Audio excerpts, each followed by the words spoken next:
You may wonder what happened with the pawns on d4 and c5. They are not on the board.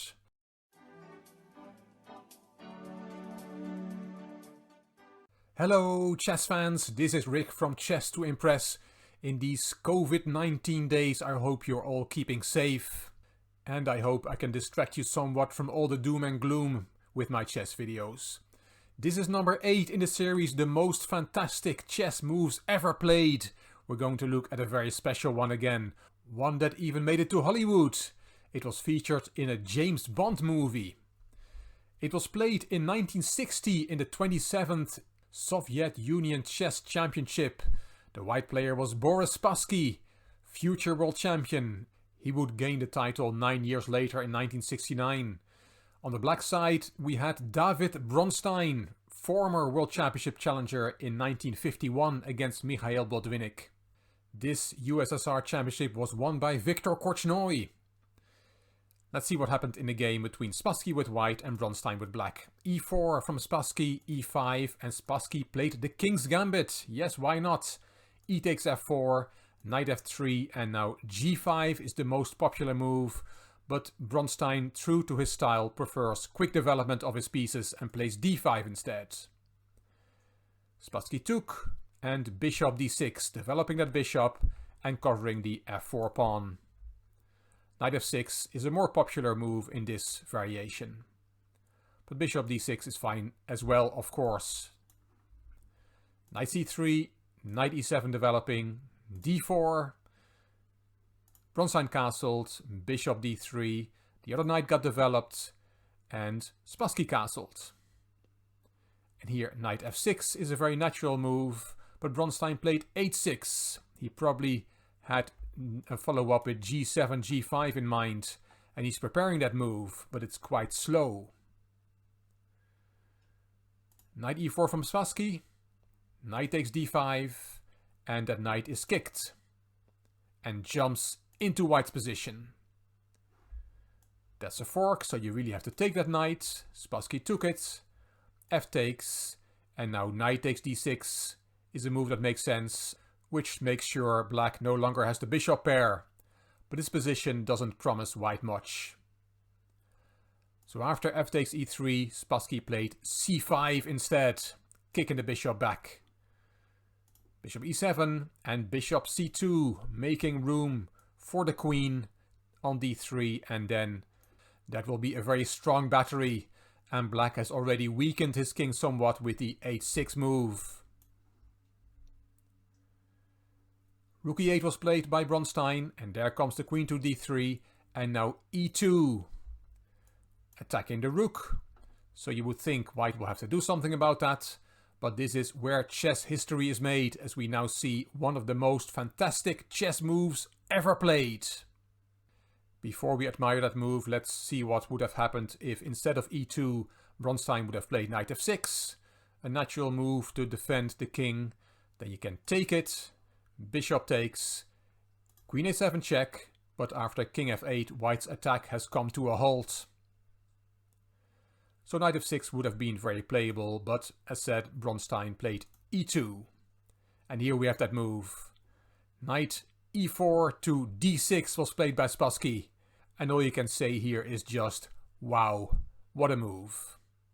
It's easy enough to see that you can't take with the pawn, because then check, king f8 and checkmate. That's simple enough. What about e takes f1 queen check as an in-between move? Rook takes and then bishop takes d6. That is playable for black. But Bronstein decided on something else. He played knight f8. Looks good. What now for white? His knight is hanging, his rook is hanging, and the h7 square is covered. Did Spassky overlook this move? No, he didn't, because here is another magical one. Knight takes f7. What a move. Of course Spassky saw that when he played knight d6. It's attacking black's queen. You cannot take the knight with the king, because then there is bishop b3 check, and we have a forced checkmate in the position. Let me show you one possible variation. Bishop e6 to shield the check, and then knight g5, and this is also a very nice move. It's a double check. Both the rook and the knight gives check to the king, and the funny thing is that both those pieces are attacked by black's pawns, but black is not allowed to take either of them. He has to play king g8, that's the only legal move, and then bishop takes e6 check, king h8, we remove the defender from h7, rook takes, and checkmate. Beautiful variation, especially that double check with those two attacked pieces is very pretty. So let's go back. Knight takes f7 was played by Spassky, and you cannot take that knight we just saw. Black's queen is attacked, but Bronstein first won a rook. He takes f1 queen check.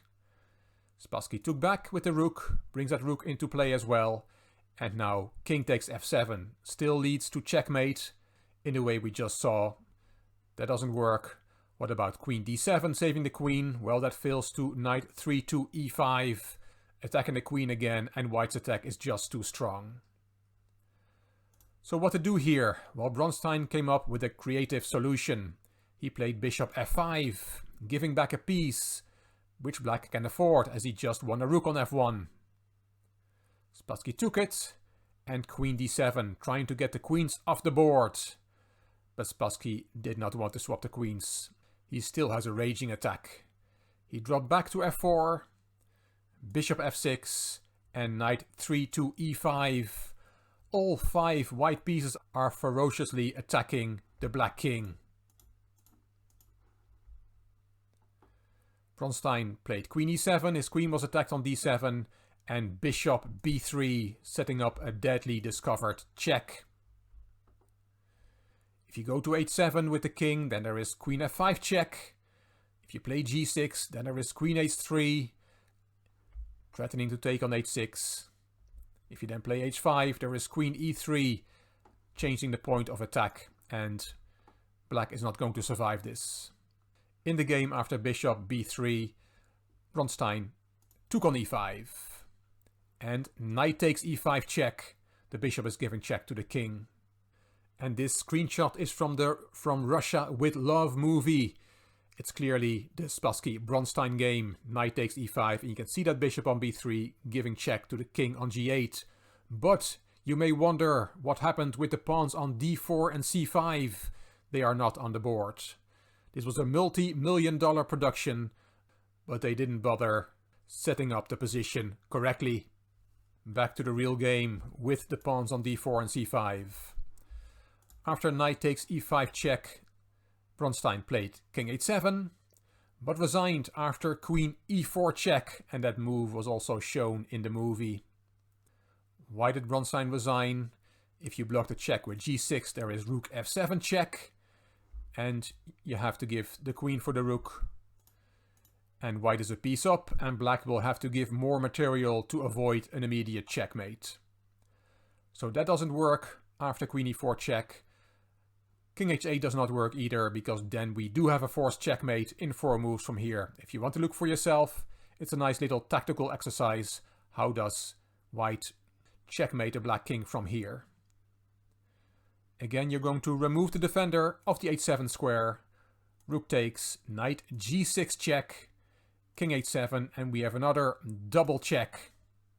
The only way to get out of a double check is to move the king, and the king only has 1 square on h8, and this is checkmate. What a wonderful game by Spassky, the future world champion, and I'm sure you agree that knight d6 is indeed one of the most fantastic chess moves ever played. Hanging the knight, the rook is also hanging on f1, and after knight f8 it almost looks like a refutation. There is this knight takes f7 move. Wonderful play from one of the greatest players in history. I hope you enjoyed this video. If you did, please give it a thumbs up, please subscribe to the Chess to Impress channel, and please leave a comment. If you liked the video, it would be great if you could share it on social media by clicking the share button on YouTube. You can find me on Instagram, on Twitter and on Facebook. This is Rick for Chess to Impress. Thank you for watching.